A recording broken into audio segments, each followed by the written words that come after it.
The silence in our booth was a thing of substance, a heavy velvet curtain that had dropped between us and the rest of the world, muffling the distant, happy clinking of other people's lives. It was a tangible presence, settling into the space where conversation should have been, wrapping itself around the stems of the half-empty wine glasses and clinging to the pristine white linen of the tablecloth. We were an island in a sea of murmuring diners, a perfectly composed portrait of a man and his beautiful companion. Yet the air between Dante Volkov and myself was so charged with unspoken things it felt difficult to breathe. He owned this place, not in the legal sense that involved deeds and paperwork, but in the far more absolute way a king owns his court. The maitre d's gaze would skate past our secluded corner as if it were protected by an invisible wall, and the waiters, masters of silent deference, moved with a liquid grace that ensured they were never seen unless summoned by the barest flicker of his eyes. It wasn't his silence that terrified me, for I had grown accustomed to the weight of it over the past 3 months, but rather the quality of this particular silence, the way it had descended so abruptly. A sudden and total cessation of the low, rumbling monologue he'd been delivering about a new acquisition in the port districts. He had been speaking, and I had been listening, or at least performing the act of listening, my head tilted at the correct angle, my expression one of serene interest, a mask I had perfected. And then it happened.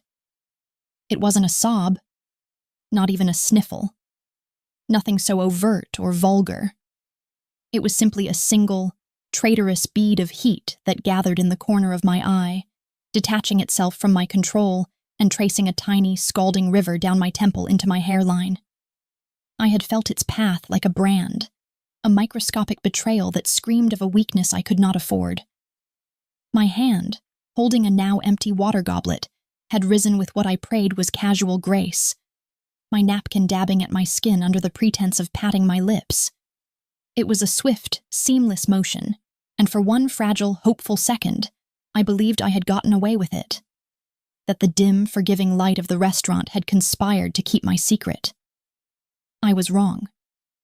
Dante's words had not just paused, they had vanished, sheared off mid-sentence, and now he was simply watching me, his stillness a terrifying counterpoint to the frantic, silent screaming in my own mind.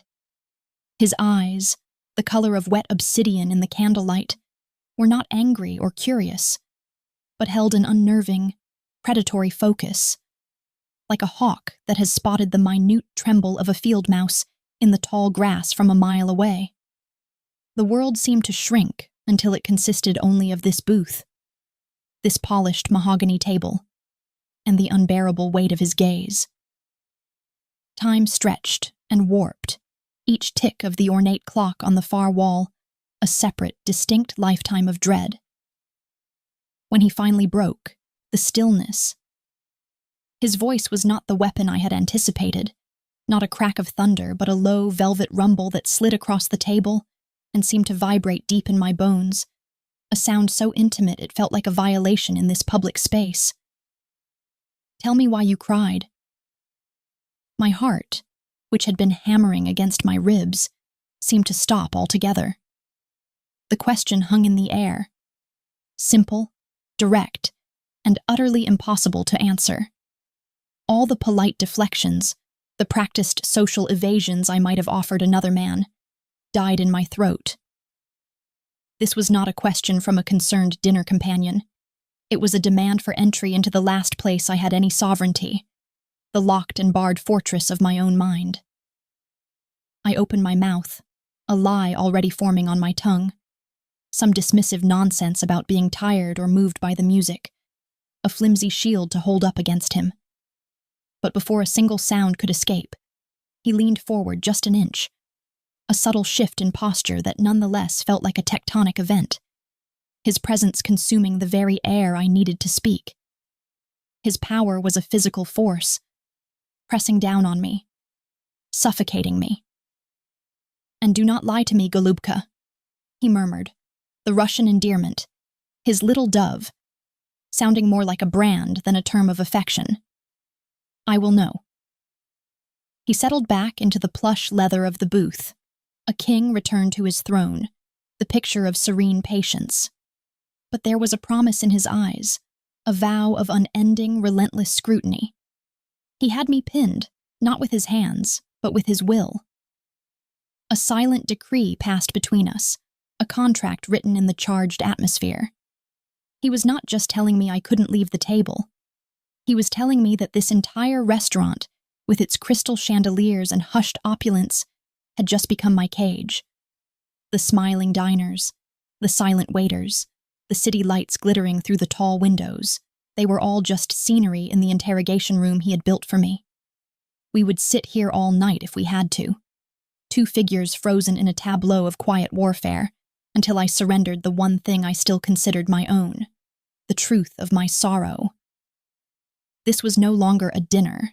It was a siege, and he was demanding the unconditional surrender of my soul, right here in the heart of his gilded world, starting with the reason for a single, solitary tear.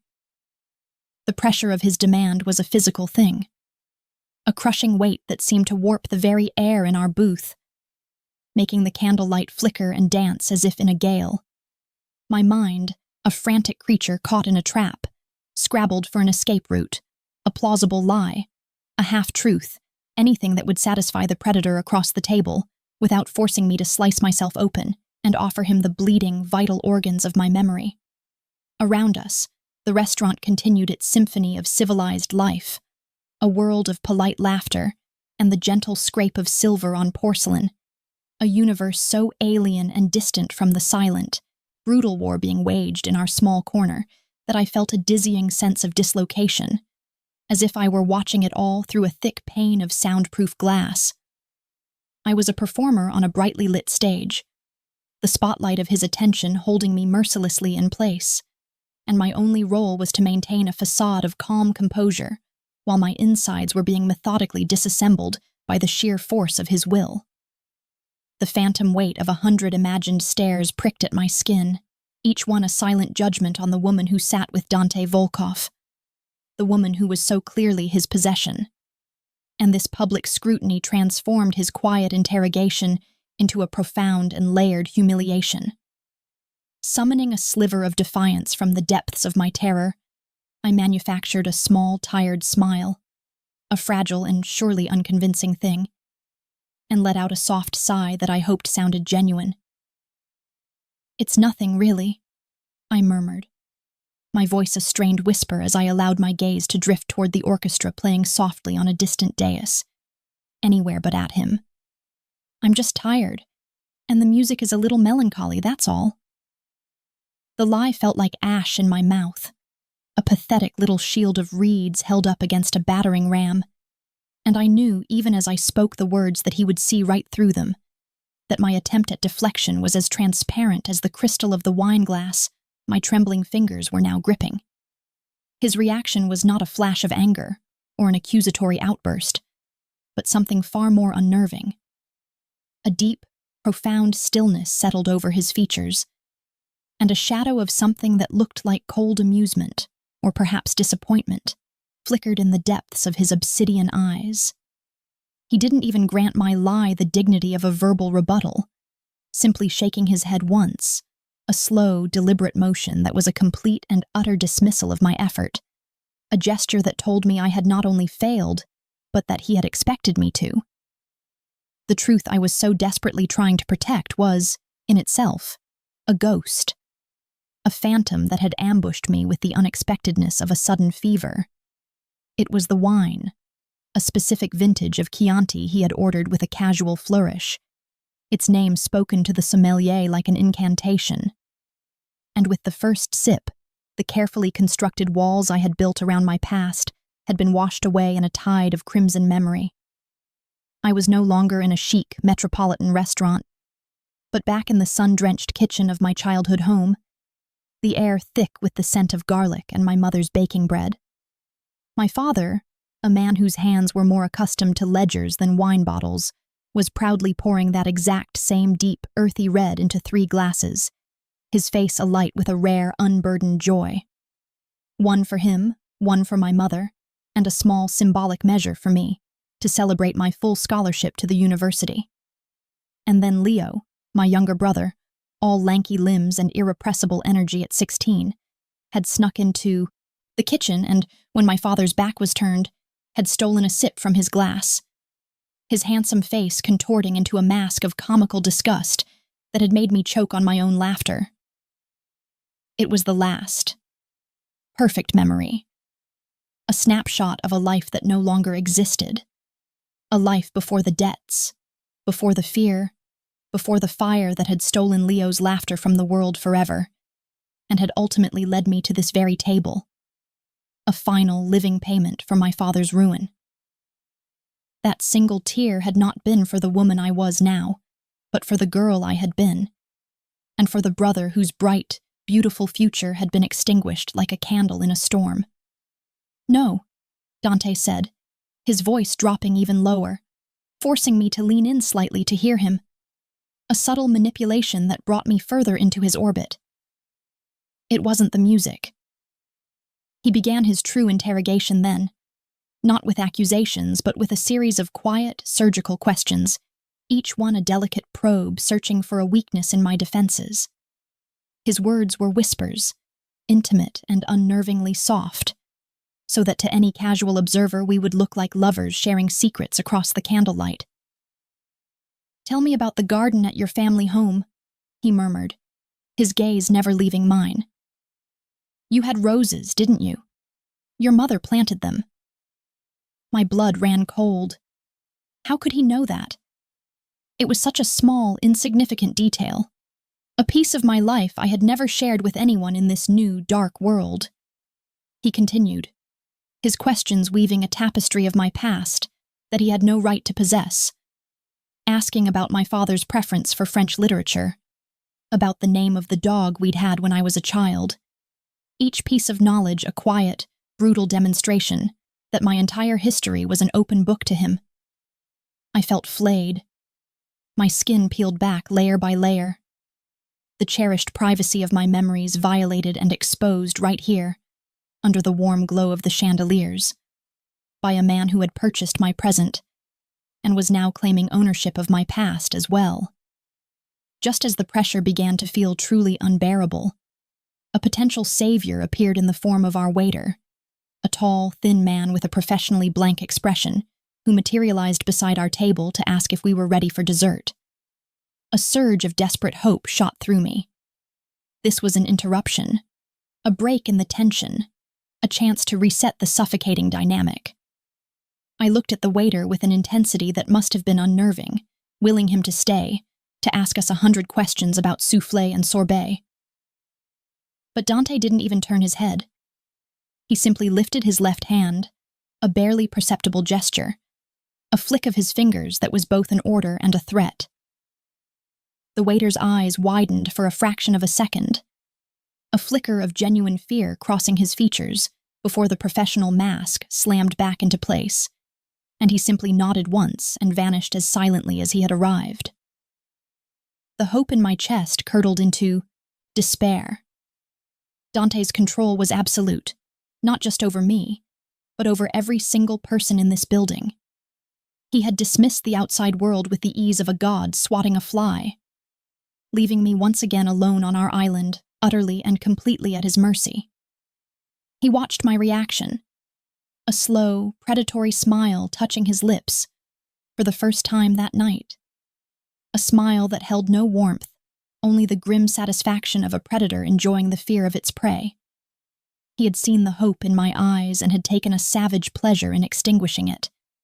He leaned forward again, the space between us shrinking, his presence an intoxicating, terrifying mix of expensive cologne and raw power.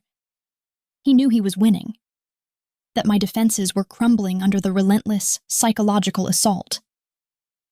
I braced myself for the final, killing blow, for the question that would finally shatter me, the demand to know about Leo, about the fire, about the true source of the grief that lived in my bones. I steeled myself for the pain of it, for the ultimate violation. But instead, he shifted his strategy. And what he did next was so unexpected, so completely disarming, that it terrified me more than any direct question ever could. The intense interrogator's focus in his eyes softened, replaced by something more contemplative, more insidious. He settled back in his seat, swirling the dark red wine in his glass, and the hunter became a storyteller. "You value your grief," he stated, not a question but a quiet observation. "You guard it like a treasure. Let me tell you a story about something I once lost. A story about a starving wolf cub I found in the snows outside St. Petersburg." His shift in his tactics was so abrupt and unnerving that it left me momentarily breathless, the carefully constructed walls of my defiance wavering under the sheer unpredictability of his assault. I had been braced for a direct attack, for the final, brutal question that would force the truth from me. But instead, he had withdrawn his claws, sheathing them in the velvet glove of a shared confidence, a gesture of intimacy so calculated and artificial that it felt colder than any threat. His voice, now stripped of its demanding edge, took on a low, mesmerizing cadence as he began to speak, the tale unfolding in the hushed space between us, while the distant symphony of the restaurant played on, an oblivious soundtrack to my private undoing. He spoke of the Russian winter, painting a picture of a landscape so vast and white it erased the horizon, a place of brutal, quiet beauty where survival was a daily, bloody battle. He described finding the wolf cub, a small, shivering scrap of gray fur half buried in a snowdrift, its mother likely lost to a hunter's trap, or a harsher winter predator, its tiny whimpers almost swallowed by the vast, indifferent silence of the forest. I listened, my own fear momentarily held in abeyance by the stark, bleak imagery of his story, a dark fairy tale spun just for me, in the heart of this glittering, civilized cage. He recounted, with a strange and unsettling detachment, how he, a boy no older than 12, had carried the half-frozen creature back to his family's dacha, smuggling it into the warmth of the stables and nursing it with stolen milk and scraps of meat from the kitchen. He spoke of the fragile bond that had formed between the boy and the wild animal, of the soft vulnerability he had witnessed in a creature born to be a killer, and of the flicker of hope he had felt that he could somehow cheat nature, that he could save this one small life from the brutal indifference of the world. There was no sentimentality in his telling, no plea for sympathy, only a flat, factual recitation of events, yet the underlying current of a boy's desperate, lonely need was undeniably present, a ghost haunting the edges of his narrative. The tale was a calculated move, a precisely aimed weapon designed to bypass my defenses and strike at a deeper, more vulnerable part of me. He wasn't just telling me a story. He was showing me a piece of his own fractured past, offering up a shard of his own darkness as a strange, twisted form of communion, a strategic performance of empathy designed to make me feel seen, to make me believe that this monster, this captor, was the only one in the world who could possibly understand the shape of my own sorrow. The hours bled into one another, measured not by the hands of the clock on the wall, but by the emptying of the wine bottle and the slow, methodical unraveling of my composure. Other diners cast curious, lingering glances our way as they departed, their nights ending while mine seemed to have become a timeless, unending ordeal, a single, looping moment of silent confrontation. The restaurant began to empty, the staff moving with quiet efficiency to clear the surrounding tables, their movements creating a wider and wider circle of isolation around our booth, leaving us even more starkly alone in the cavernous, dimming room. His patience was a terrifying, inhuman thing, a placid, endless sea against which my frantic, desperate struggles were but a foolish ripple. He did not need to raise his voice or issue threats. He simply waited, his stillness a more potent form of torture than any physical violence, a silent testament to the fact that he had all the time in the world, and I had nowhere left to run. The climax of his story arrived with the same chilling lack of emotion as its beginning. He described how, after a week of careful nursing, the wolf cub had regained its strength, its wild instincts beginning to surface, And one morning, he had found its mother, a huge, scarred she-wolf with pale, hungry eyes, pacing restlessly just beyond the tree line. In a moment of childish hope, he had carried the cub out, placing it in the snow for its mother to reclaim. But the she-wolf, smelling the scent of man, of civilization and domesticity, on her offspring, had merely stared at the cub, with cold, alien eyes before turning and vanishing back into the forest, rejecting it, leaving it to a certain death in the unforgiving wilderness. Some things, Dante concluded, his voice a soft, final pronouncement as he set his wineglass down with a quiet click. Once they are touched by a world they do not belong to, can never go back. They are broken in a way that cannot be fixed. The parable hung in the air between us, its meaning as clear and sharp as a shard of ice. He wasn't just talking about a wolf cub. He was talking about me, about my grief, about the way my past had irrevocably broken my present. He was telling me that he understood that fundamental brokenness, and in that shared understanding, he was forging a terrible, unbreakable link between us. That final, bleak sentence was the key that unlocked me. The story, with its cold, hard truth, pierced the last of my defenses, leaving me raw and exposed. The sheer, suffocating weight of my exhaustion, both physical and emotional, pressed down on me. And I knew with a gut-wrenching certainty that I could not fight him anymore. The battle was over. He had won.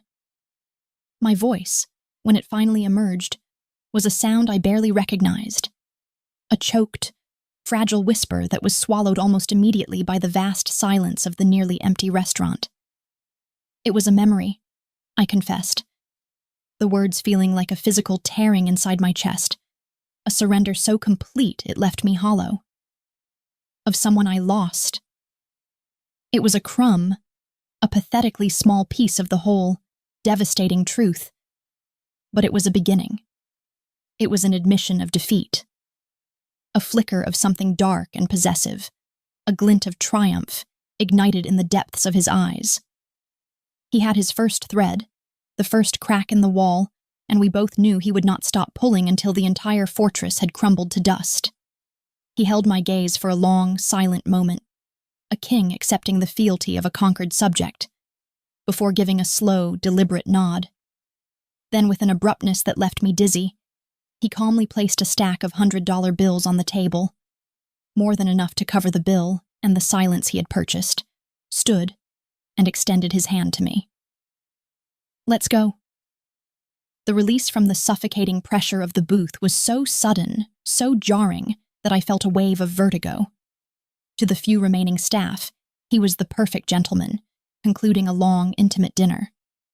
But I knew the truth.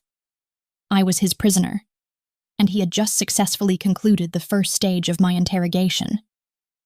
The transition from the oppressive intimacy of the restaurant booth to the sterile silence of the chauffeured car was a dizzying, dreamlike shift, a movement from one gilded cage to another. The city slid past the tinted windows in a blur of fractured light and urban color, a vibrant, living world that felt a million miles away from the cold, airless bubble in which Dante and I existed. He did not speak a single word to me during the entire journey. A silence that was somehow more damning than his earlier interrogation, for it was the silence of a victor, the quiet, contemplative aftermath of a successful campaign. I sat rigid against the plush leather seat, my hands clenched in my lap, feeling utterly stripped bare, my small whispered confession echoing in my mind like a death knell. He had taken a piece of me back there, a small, insignificant crumb of my pain, and yet it felt as though he had carved out my heart and held it in his hand, examining it with a dispassionate, predatory curiosity before tucking it away for later study. The humiliation was a hot, coiling thing in my stomach, a snake of shame that mingled with the cold dread of what was to come, because I knew with a chilling certainty that this was only the beginning of his excavation of my soul. His penthouse was a testament to a very specific kind of power, a sprawling, minimalist expanse of glass and steel and shadow perched high atop the city, a sterile fortress in the sky, where the view itself was the primary decoration. Floor-to-ceiling windows wrapped around the main living area, presenting a breathtaking, panoramic vista of the glittering urban sprawl below. A carpet of jewels laid at our feet. It was the view of a king surveying his domain. And as I walked into the vast, silent space, I felt the crushing weight of my own insignificance, the nauseating realization that I was just one more beautiful, broken object he had collected to adorn his life. The lock on the door to the suite he had assigned me made no sound when it engaged, a silent, magnetic mechanism that was far more sinister than any traditional bolt.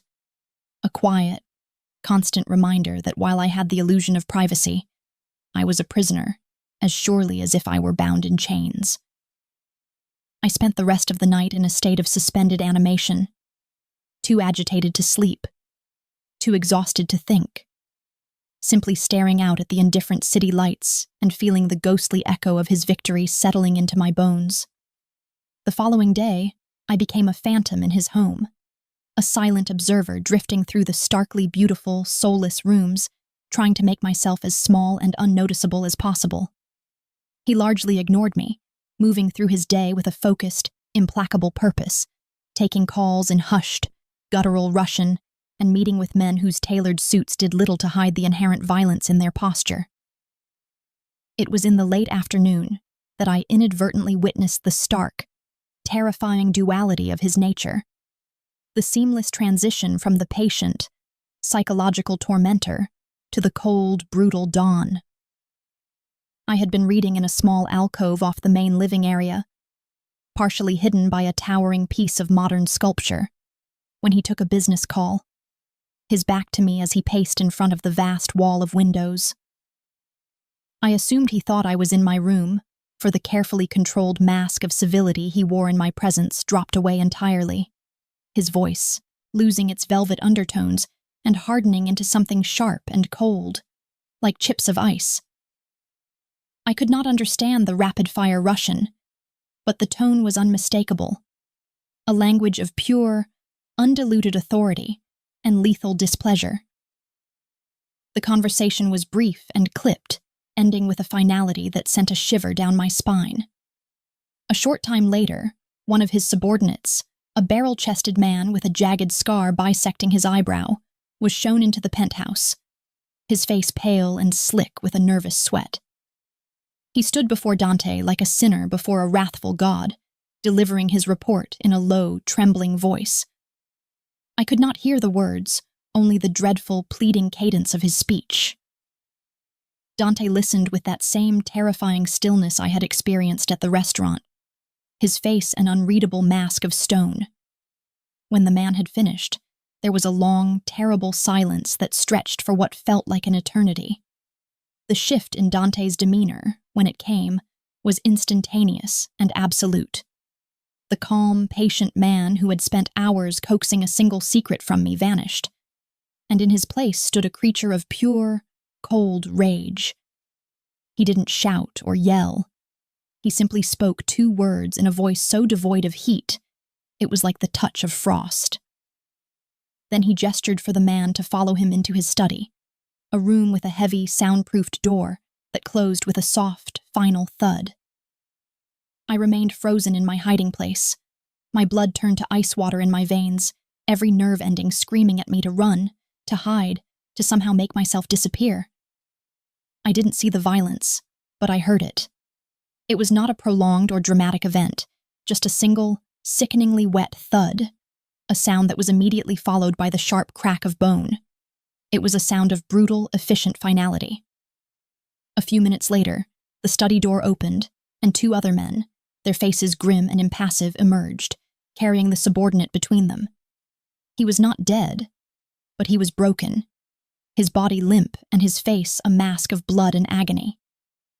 They carried him away without a word, and Dante emerged from the study a moment later, straightening the cuffs of his immaculate shirt, his expression as calm and undisturbed as if he had just concluded a mundane business transaction. The shocking contrast between the monster who ruled his empire with such casual, terrifying brutality and the man who had sat across from me, fixated on the genesis of a single tear, created a profound and horrifying dissonance in my mind.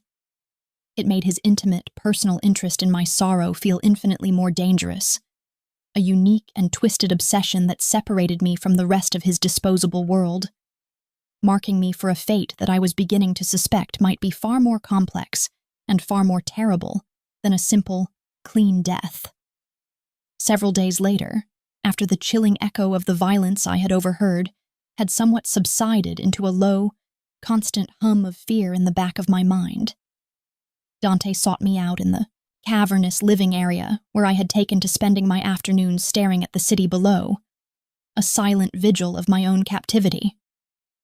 He approached me not with the predatory focus of our dinner, but with a cool, proprietary air, as if he were assessing a recent acquisition for its suitability.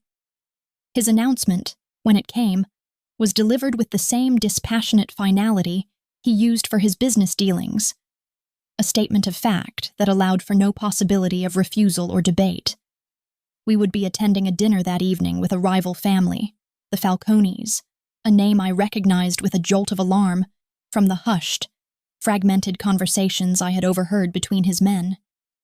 It was not a request, not an invitation, but a command, a clear and unequivocal decree that I was to be a part of his public performance, a beautiful, silent prop to be displayed on his arm. My role in this dangerous theatrical production was implicitly, crushingly clear. I was to look beautiful. I was to say nothing of substance, and most importantly, I was to belong to him so completely and obviously that no one in that room would dare to question his ownership. The preparations for the evening felt like the ritualistic adorning of a sacrificial lamb, each step orchestrated by him with a meticulous, unnerving attention to detail. A dress was delivered to my suite, a sheath of blood-red silk that clung to my body like a second skin, its color both a warning and a promise, a vibrant slash of life against the pale canvas of my fear. He had chosen it himself, a fact relayed to me by the silent maid who helped me into it, and the knowledge that his eyes had personally selected this garment, this armor for the battle ahead, felt like an intimate, unwelcome touch. Diamonds, cold and heavy against my throat and wrists, were produced from a velvet-lined box, their fiery brilliance feeling less like a gift and more like a beautifully wrought set of shackles, a glittering declaration of my worth and my status as his property. As I stared at my reflection in the full-length mirror, seeing a stranger with haunted eyes and a scarlet mouth, I felt a profound sense of detachment, as if my soul were floating somewhere near the ceiling, watching this costumed doll being prepared for a performance she had not rehearsed and did not understand. The woman in the mirror was a warrior queen, but I, the girl inside, was a terrified captive being led into the heart of the snake pit. The restaurant was the Falcones' territory, a stark and deliberate contrast to the refined elegance of the establishment where Dante had first dissected my soul. This place was louder, flashier, a symphony of gold leaf and ostentatious displays of wealth, the air thick with the cloying scent of expensive perfume and the low, rumbling machismo of dangerous men. The air crackled with a palpable tension, a web of false smiles and veiled threats woven between the two families who sat across from each other at a long, ornate table. Dante was a portrait of calm, lethal grace amidst the gaudy opulence, his quiet presence a black hole of power that seemed to suck the very light and noise from his immediate vicinity. I sat beside him, my posture rigid, my hands clasped tightly in my lap beneath the table, focusing all my energy on appearing serene and untouchable, a perfect, placid statue of a woman. The head of the rival family, a man named Marco Falcone, whose expensive suit could not disguise the predatory slime in his eyes or the cruel set of his mouth, made a show of ignoring me for the first part of the meal, a deliberate and calculated insult aimed at Dante. Then, as the main course was being served, Marco turned his oily gaze upon me, his smile a reptilian slash in his fleshy face.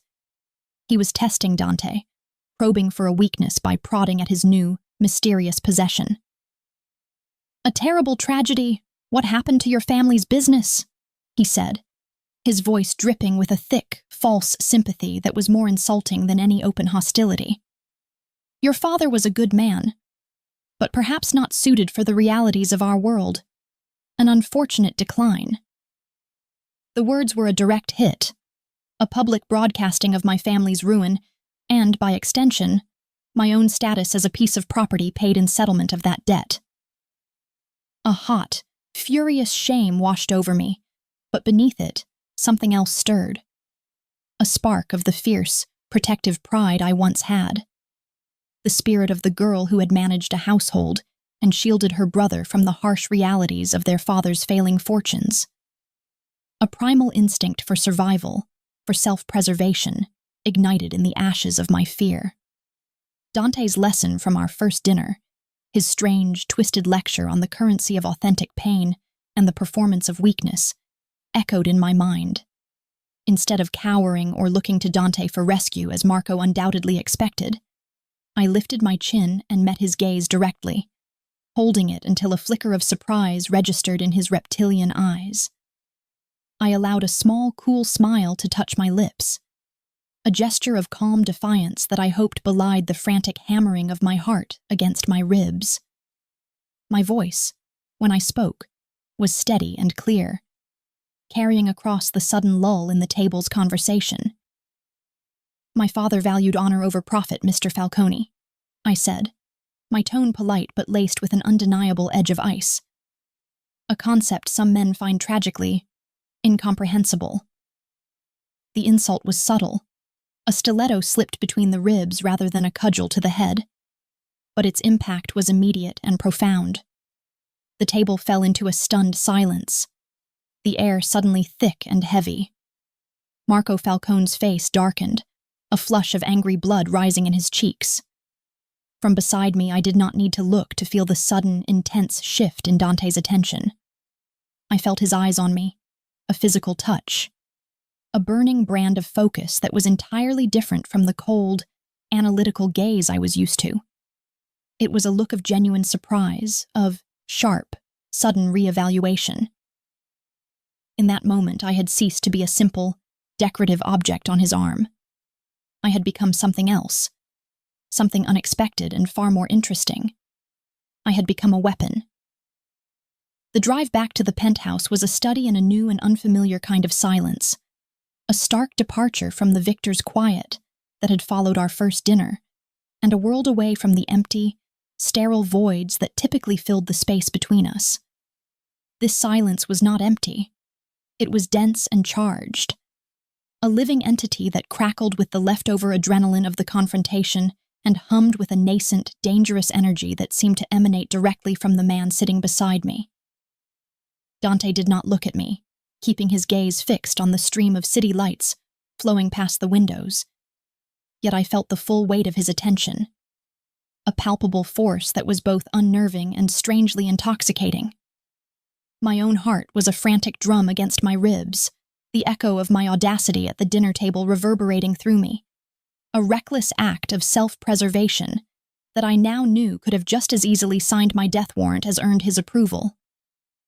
I had taken a tremendous risk, stepping out of the carefully prescribed role of a silent, beautiful possession and speaking in a den of wolves, and now, in the suspended animation of this journey back to his fortress, I could do nothing but wait for the verdict to be delivered. Upon arriving, he did not dismiss me to my room as he usually did, but instead gestured for me to follow him into his private study, the same room from which I had heard the sickening sounds of violence just days before. The heavy door closed behind us with a soft, ominous click, sealing us in a world of polished mahogany, the scent of old leather, and the faint, metallic tang of his power. The room was his throne room, his inner sanctum. But tonight, he broke the established ritual of our dynamic. He did not move to sit behind the massive, imposing desk that served as a barrier and a symbol of his authority. Instead, he walked to a crystal decanter on a nearby sideboard, the amber liquid glinting like liquid gold as he poured 2 generous measures of brandy into heavy snifters. The only sound in the room, the musical splash of the liquor. He turned and handed one of the glasses to me, his fingers brushing mine for a fleeting, electric moment. A simple point of contact that sent a jolt of heat racing up my arm. He stood before me, less than an arm's length away, effectively trapping me between his body and the cold, unyielding wood of the door, completely shattering the careful distance he had always maintained between us. "You have fire, Golubka," he said, his voice a low, intimate murmur that was somehow more commanding than any shout, his eyes boring into mine with an intensity that made it impossible to look away. I did not expect that. His words were a quiet acknowledgement of my performance, a confirmation that I had not just surprised him, but intrigued him, a dangerous and exhilarating realization. I had passed his unspoken test, proving that I was more than just a pretty face to adorn his arm, that I possessed a core of steel he had not previously detected. But the faint glimmer of pride that sparked within me was immediately extinguished by what came next, for I saw the shift in his eyes, the softening of his expression giving way to the focused, predatory gleam of a hunter who has successfully cornered his prey and is now moving in for the kill. He had praised my strength, but it was not a gift. It was the payment I had just made for the next stage of his interrogation. "Now," he continued, his voice dropping even lower, a velvet rasp that vibrated through the small space separating us. "No more pieces? I want the whole story." He took a slow, deliberate step closer, his presence so overwhelming that I felt the irrational urge to flatten myself against the door behind me. The scent of him, of brandy and clean linen, and something uniquely, dangerously masculine, filled my senses, clouding my thoughts. "The person you lost," he stated, the words not a question but a final, irrefutable accusation. "It was your brother, Leo." My breath hitched in my throat, a sharp, painful gasp. "He was killed in a warehouse fire, a fire set by the very men your father owed money to." "The men," he paused, letting the weight of his final words land with the force of a physical blow, that I later absorbed into my organization when I took over their territory. The words struck me with the force of a physical assault, knocking the air from my lungs and shattering the last of my pathetic, carefully guarded defenses. He knew. He didn't just suspect or have pieces of the puzzle. He knew everything. The entire, sordid, heartbreaking story was laid bare between us, and the knowledge that this man, my captor, held the most painful secret of my life in his hands was a violation so profound it left me trembling. There were no more lies to tell, no more deflections to attempt, no more shadows to hide in. The dam I had so painstakingly constructed around my grief, the one he had begun to crack at the restaurant, finally, catastrophically, broke.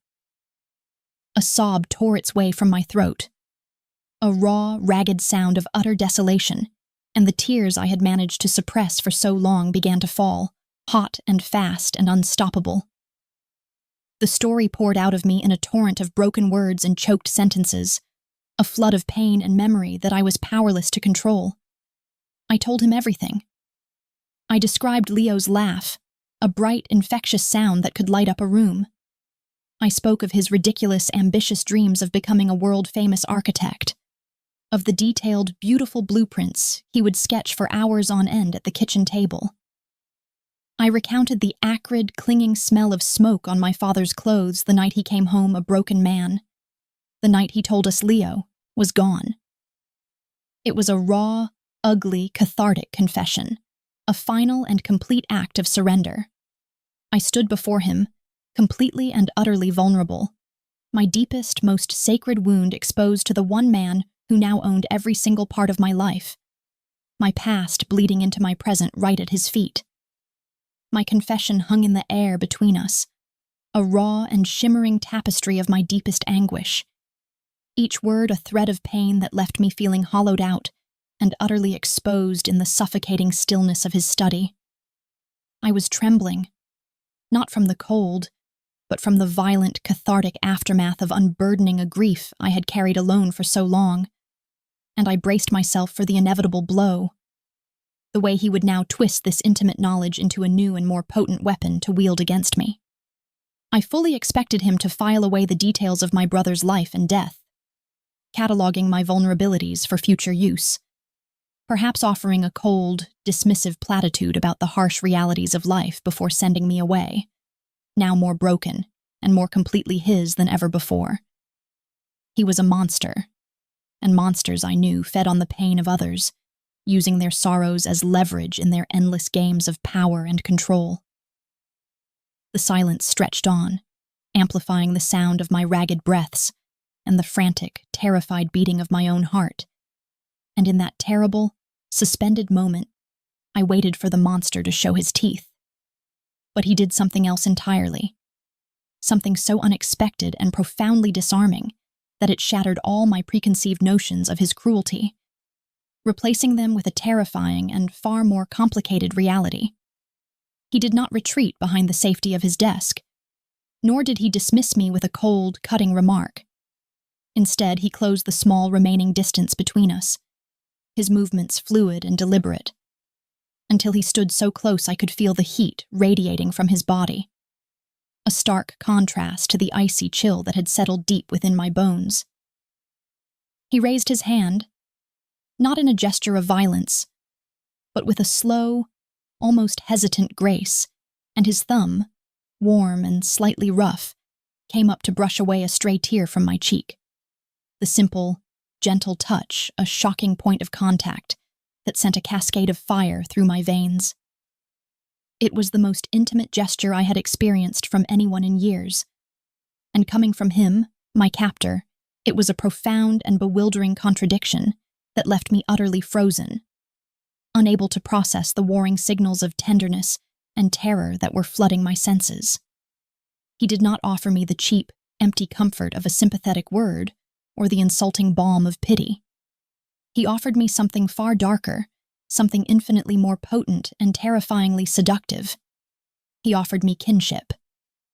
Leaning in closer, his lips near my ear, his voice dropped to a low, conspiratorial whisper, a sound meant only for me, a secret shared in the heart of his dark kingdom.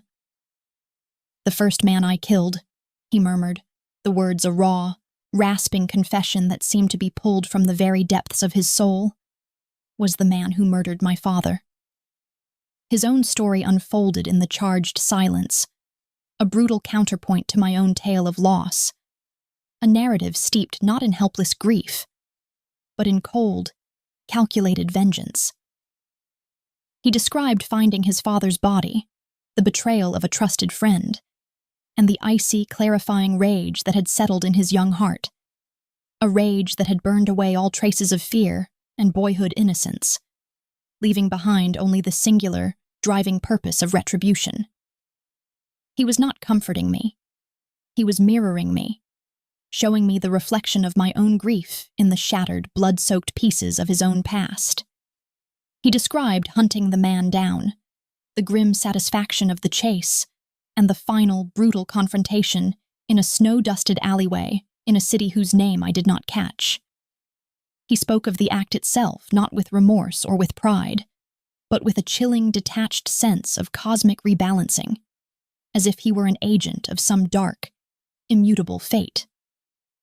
When I watched the life leave his eyes, Dante continued, his thumb now tracing the line of my jaw, his touch both a caress and a claim, I did not feel guilt. I felt balance. I had put the world back on its axis.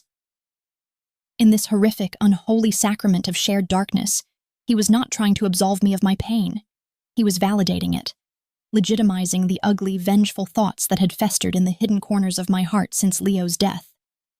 He was showing me that he understood the brutal, primal language of grief and vengeance, a language that the civilized world pretends not to speak.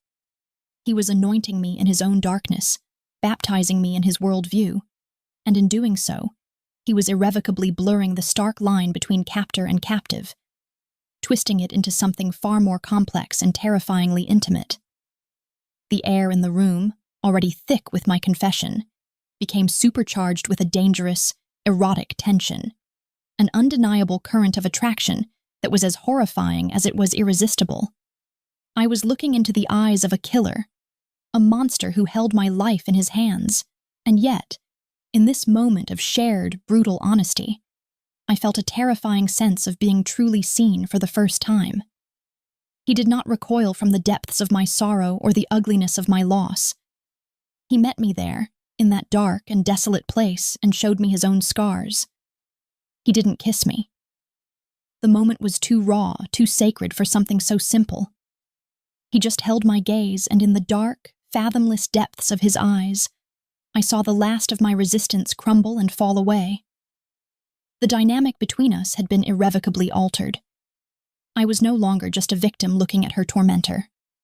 I was a woman drowning in a grief that no one could understand, and I was looking at the only man on earth who had not offered me pity, but had instead offered me a crown and a throne in his own kingdom of pain.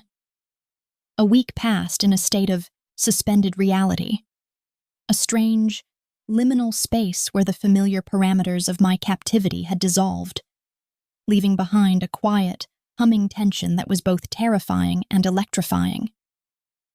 The dynamic between Dante and me had fundamentally and irrevocably shifted in the wake of our shared confessions in his study. The clear lines of captor and captive had blurred into a murky, intimate landscape, where we were no longer defined by our initial roles, but by the dark, secret truths we had shared. He was different with me now. The cold, analytical distance replaced by a watchful, possessive intensity that followed me through the long, silent hours in the penthouse. His gaze a physical touch that I felt even when his back was turned. I found myself caught in a disorienting paradox, simultaneously more afraid of him than ever before, for I had now seen the depths of the darkness he harbored, and yet also feeling a terrifying, magnetic pull towards that very same darkness. A moth drawn to a flame that promised both annihilation and a strange, profound sense of belonging. The world had shrunk to the confines of his gilded cage, and within it, a new and dangerous ecosystem was beginning to form, governed by unspoken rules and the powerful, gravitational force of his obsession with me. It was on a gray, rain-lashed afternoon that he finally summoned me. His voice over the apartment's intercom system, a calm, low command that nonetheless sent a jolt of anxious energy through me. I found him not in his study, the site of my emotional undoing, but in the vast, minimalist living area, where he stood silhouetted against the dramatic backdrop of the storm-ravaged city skyline, the rain tracing frantic, weeping patterns down the floor-to-ceiling glass. He was not dressed in one of his impeccably tailored suits, but in simple black trousers and a soft, dark cashmere sweater that seemed to absorb the bleak, ambient light, making him appear more like a shadowy wraith than a man of flesh and blood. On the low glass coffee table before him, placed with the deliberate, ceremonial precision of a sacrament on an altar, was a single, slim file folder, its stark manila color a jarring contrast to the monochromatic opulence of the room. It seemed to thrum with a latent, malevolent energy, a quiet harbinger of a truth I was not yet prepared to face. "Your father's debt," Dante began, his voice a quiet rumble that easily carried over the distant, muted roar of the storm, as he turned from the window to face me, his eyes dark and unreadable, "has been paid." He did not elaborate, nor did he need to. He simply gestured towards the coffee table with a subtle inclination of his head, a silent invitation to approach and bear witness. My feet felt like lead as I crossed the expanse of polished marble, each step a hesitant, reluctant beat in a funeral dirge, my heart hammering against my ribs with a premonition of what I was about to see. My hands trembled as I reached for the folder, the simple, flimsy cardboard feeling impossibly heavy, weighted with the gravity of lives and deaths and the terrible, final accounting of sins. I opened it, and the sterile, clinical contents within seemed to suck all the air from my lungs, leaving me gasping in the silent, storm-lit room. Inside, there were no legal documents, no contracts marked "paid in full," but a collection of glossy, high-resolution photographs, their brutal clarity offering no refuge in ambiguity. They were crime scene photos. The first was of a man I vaguely recognized from my father's anxious descriptions, his face a slack, surprised mask in death. A single dark bullet hole, a stark punctuation mark in the center of his forehead. The next photo was of another man, his body contorted at an unnatural angle beside a luxury car, the pristine chrome of the bumper spattered with a spray of his blood. There were 4 men in total, each one captured in the final, ignominious moment of their existence. Their reign of casual cruelty and predatory lending brought to an abrupt and violent end. He had hunted them down, these ghosts who had haunted my family's ruin, these faceless architects of my brother's death, and he had systematically, ruthlessly exterminated them. He had done it for me. This was not business. This was a gift, a dark and bloody tribute laid at my feet. A wave of profound, sickening nausea rose in my throat, my mind reeling from the graphic, undeniable finality of the images before me. But it was immediately followed by a dark, terrible, and shamefully potent surge of relief. It was a feeling so powerful and so primal it momentarily eclipsed the horror, a deeply buried, vengeful part of my soul roaring its approval. The weight of helpless grief and impotent rage that I had carried for so long seemed to lift, replaced by the grim, chilling satisfaction of a debt paid in blood. He had not just listened to my pain. He had taken it, absorbed it, and transmuted it into a violent, definitive act of retribution. He had stained his hands with the blood of my enemies to soothe the wound in my soul. This act, this terrible, magnificent gesture, bound me to him in a way that no contract, no threat, no act of possession ever could. I was no longer just a victim of circumstance, a pawn in the games of powerful men. I was now a beneficiary of their violence, a willing recipient of a vengeance I had secretly craved but never dared to voice. I looked up from the grisly photographs and met his watchful, waiting gaze, and in that moment, I saw the devil, and for the first time in my life, I was not afraid. I was complicit. The aftermath of Dante's bloody gift was a silent, creeping poison that seeped into every corner of my existence, fundamentally altering the very chemical composition of the air I breathed within the confines of the penthouse. The photographs in the manila folder became a spectral presence in my mind, a collection of ghosts that both haunted and soothed me, their gruesome finality a constant, visceral reminder of the terrible pact that had been sealed between my captor and me. I found myself trapped in a chaotic, disorienting maelstrom of conflicting emotions, my soul a battlefield where horror and gratitude waged a relentless, bloody war.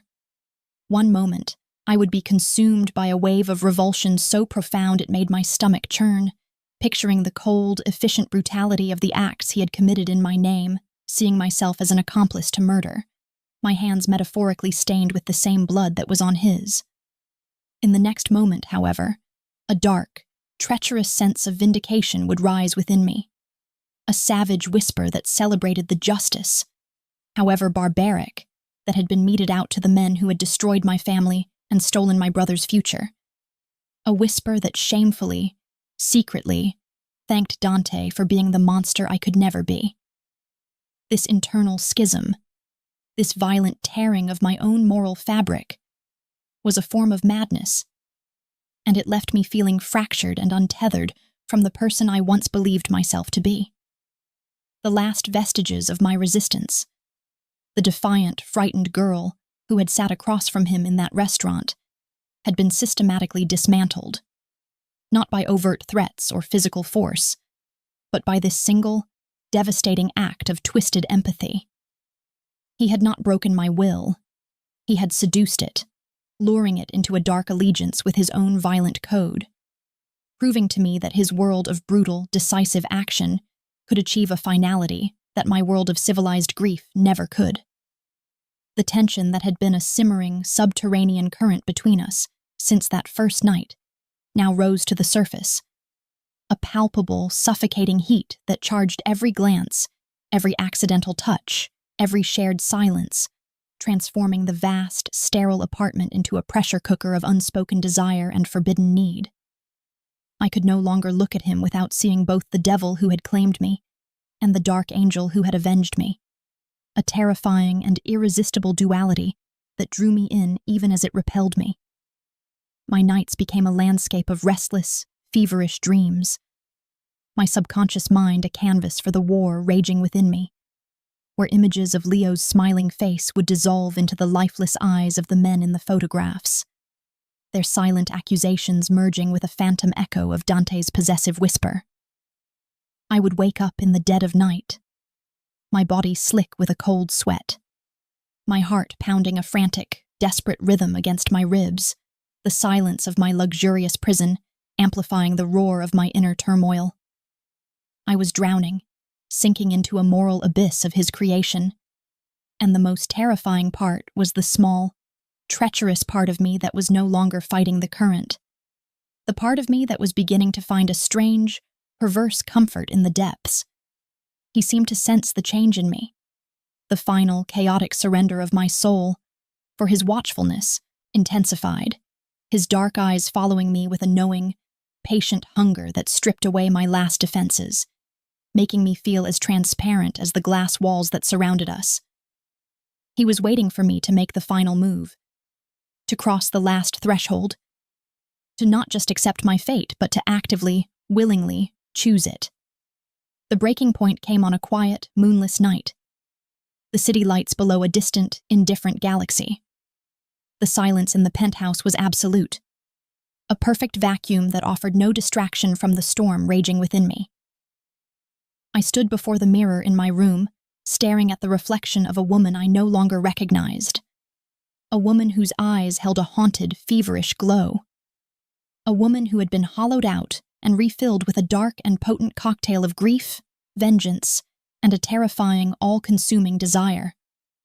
The choice, I realized with a sudden, gut-wrenching clarity, was not between good and evil, or between freedom and captivity, for those concepts had lost all meaning in this gilded cage.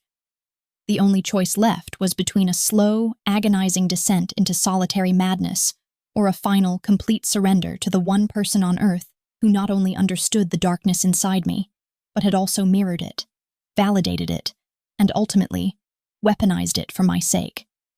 It was a choice between dying alone in the dark or learning to live in his shadows. With a resolve born of desperation and a strange, newfound sense of purpose, I left my room, my bare feet silent on the cold marble floor as I walked the long, shadowed hallway towards his chambers. Every step was a conscious decision, a deliberate shedding of the person I used to be, a final, irrevocable stride into the heart of the storm. The heavy wooden door to his bedroom was slightly ajar, a sliver of warm, low light spilling into the hallway. A silent invitation that felt as though it had been waiting for me all along. Pushing the door open, I found him standing by the vast window, much like he had been on the day he'd shown me the file. A dark, solitary figure staring out at his kingdom. He turned as I entered, his expression unreadable in the dim light. But I saw no surprise in his eyes, only a deep, knowing stillness, the quiet satisfaction of a predator whose prey has finally, willingly, walked into its den. I stopped in the center of the room, the space between us humming with a lifetime of unspoken words and unshed tears, the culmination of every interrogation, every confession, every act of violence and vengeance. I did not speak. I did not need to. My presence here was a confession in itself, a final, unconditional surrender. And in his dark, possessive eyes, I saw not the triumph of a captor, but the profound, solemn recognition of a king who has just found his queen. Our collision that night was not the soft, tender union of lovers, but a violent, elemental storm, a cataclysmic event that felt as though it had been gathering force since the moment I first sat across from him, a prisoner at his table. It was the physical consummation of the brutal, intimate war we had been waging for months, a clash of his unyielding power and my defiant pain, a desperate, frenzied battle for control that ended in the only way it ever could, in a complete and mutual surrender. In his arms, against the cool, crisp sheets of his bed, with the glittering, indifferent city spread out beneath us like a fallen constellation, I was not a prisoner being taken, but a survivor finally finding a savage, turbulent sanctuary in the very heart of the hurricane that had consumed my life. Every touch was a brand, every kiss a claim, a violent, desperate rewriting of our history, transforming the dynamics of captor and captive into a far more complex and terrifying alchemy of possession and worship. We were two fractured halves of a single dark soul, and in the raw, primal crucible of that night, we were finally, violently, forged into one. The world that greeted me the next morning, and in all the mornings that followed, was fundamentally altered, a landscape repainted in the stark, vivid colors of my new reality. The final chapter of my story found me seated once again in a restaurant, a deliberate and symbolic return to the battlefield where my old self had fought its last stand. We were in a different establishment this time, one even more exclusive and opulent. But the ghost of that first night was a palpable presence, a silent third guest at our table. Everything was different, yet hauntingly the same. I was no longer seated at the far end of the table, an isolated subject under his scrutinizing gaze, but beside him, our chairs so close that his thigh pressed against mine, a constant, possessive point of contact that grounded me in this new world. I wore a dress of black silk that he had chosen, a garment that felt less like a costume and more like a uniform, and at the base of my throat, where a single tear had once betrayed me, rested a collar of brilliant, cold diamonds, a piece that was simultaneously a lavish gift and an unbreakable leash, a beautiful, glittering symbol of my willing subjugation. I was no longer his prisoner, not in the simple sense of the word. I had been elevated to something far more dangerous, far more powerful. I was his queen. I saw it in the way the maitre d' now met my eyes with the same fearful deference he reserved for Dante, in the way the waiters anticipated my needs with a silent, nervous efficiency. The men in his organization, those dangerous figures with violence simmering just beneath the surface of their expensive suits, now regarded me with a wary, calculated respect, for they had witnessed the totality of his obsession with me, and they understood that my whisper could easily become his command, my displeasure his wrath. I had become the keeper of the king's secrets, the one person who had been granted access to the well of darkness within him, and in that shared intimacy, I had found a terrifying, exhilarating new form of power. I moved through his world not as a captive, but as a shadow monarch, my influence subtle but absolute, my throne situated securely in the dark, protected kingdom of his heart. As the impeccably orchestrated meal drew to its close, the waiter clearing away the last of the dessert plates with practiced, reverent hands, a fleeting, bittersweet memory of Leo ambushed me, a ghost of his easy laughter in a world that now seemed so devoid of such simple joys. It was not a moment of profound grief, just a quiet, melancholic echo from another life, but it was enough to cause the serene, carefully composed smile on my face to falter for the briefest of moments, a microscopic crack in the flawless facade of the queen. It was a flicker so infinitesimal that anyone else would have missed it. But Dante, my ever-watchful, ever-present king, missed nothing. He saw it instantly, his dark eyes narrowing with that familiar, intense focus, the way a hawk tracks the slightest flutter of a wing. He leaned in close, his movement a fluid, predatory grace, his lips brushing against the sensitive shell of my ear, his warm breath a ghost against my skin. His voice, when it came, was a low, possessive murmur, a secret language meant only for me, the very same words that had once been a command, a weapon, a demand for my soul. "Tell me why you cried." But this time, the words were not a demand. They were not a threat or an interrogation. They were an intimacy, a lover's right, a soft, possessive reminder of the journey we had taken, from a girl who wept in secret to a woman who now ruled beside him. They were the 3 words that had begun my undoing and had ultimately led to my remaking. I turned my head slowly to face him, the diamond collar cold against my skin, and allowed a slow, knowing smile to grace my lips, a smile that held all the secrets of our shared darkness, all the ghosts of the men he had killed for me, all the fire of the woman I had become in his flames. I was no longer the girl who cried. I was the woman who would watch the world burn for this man, my captor, my avenger, my king. And as I looked into the endless, dark depths of his eyes, I opened my mouth to answer, ready to give him this piece of me, and every other piece he would ever ask for, freely and forever.